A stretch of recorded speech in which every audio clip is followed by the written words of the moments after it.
আয়ুষের প্রতি কুসুমের এত ভালোবাসা আর আয়ুষের জন্য নিজের জীবন দিয়ে দেওয়ার জন্য যে কুসুম রাজি হয়ে গেছে, এই সমস্ত কিছু দেখে ইন্দ্রাণী গাঙ্গুলি গলে যায়।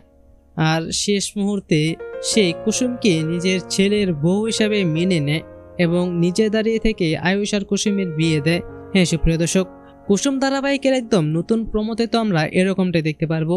বিস্তারিত জানতে চাইলে এখনই ভিডিওটা একটি লাইক দিয়ে চ্যানেলটিকে সাবস্ক্রাইব করে একদম শেষ পর্যন্ত দেখতে থাকুন। কুসুম ধারাবাহিকের নতুন পর্বে তো আমরা সবাই দেখতে পারবো যে কুসুমের বাবা আয়ুষ্মানকে বলতে থাকে যে পরশু কুসুমের জন্মদিন, তুমি এক কাজ করো, কালকে তুমি আমাদের বাড়িতে এসো।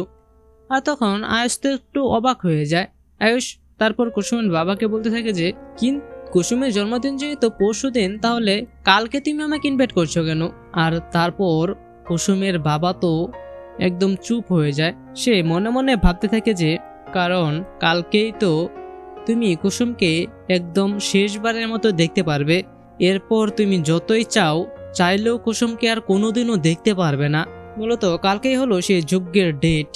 কিন্তু আমরা পরবর্তীতে দেখতে পারবো যে যখন যজ্ঞ চলে আসে তখন গুরুদেব ইন্দ্রাণী গাঙ্গুলিকে সমস্ত কিছু বলে দেয় যে কুসুম কিভাবে আয়ুষের জীবন বাঁচানোর জন্য নিজের জীবনের রিস্ক নিয়েছে।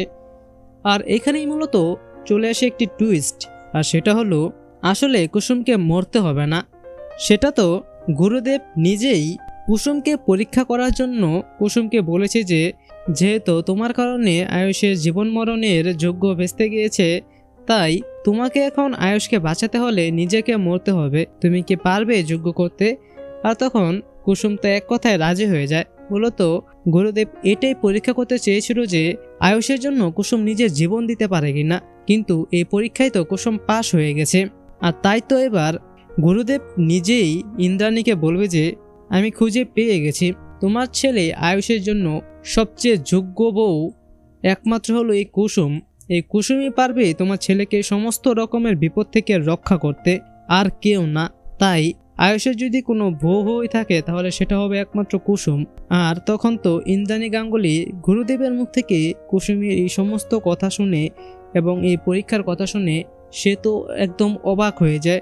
আর তারপর ফাইনালি সে কুসুমকে আয়ুষের বউ হিসাবে মেনে নেয় গুরুদেবের কথায়। কারণ সত্যিই তো কুসুম ছাড়া তো আর কেউই আয়ুষের আয়ুষের বউয়ের যোগ্যতা রাখে না, কারণ কুসুমই তো সবসময় আয়ুষকে নিজের জীবন দিয়ে হলেও রক্ষা করে।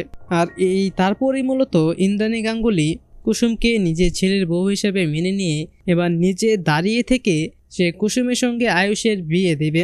তো সুপ্রিয় দর্শক, আপনারাও চান তো যে ইন্দ্রাণী গাঙ্গুলি নিজে দাঁড়িয়ে থেকে আয়ুষ আর কুসুমের বিয়ে দেখ এবং তাদের দুজনকে মেনে নিক? তো আপনারাও যদি এরকমটাই চেয়ে থাকেন তাহলে সেটি নিচে কমেন্টে জানিয়ে দিন।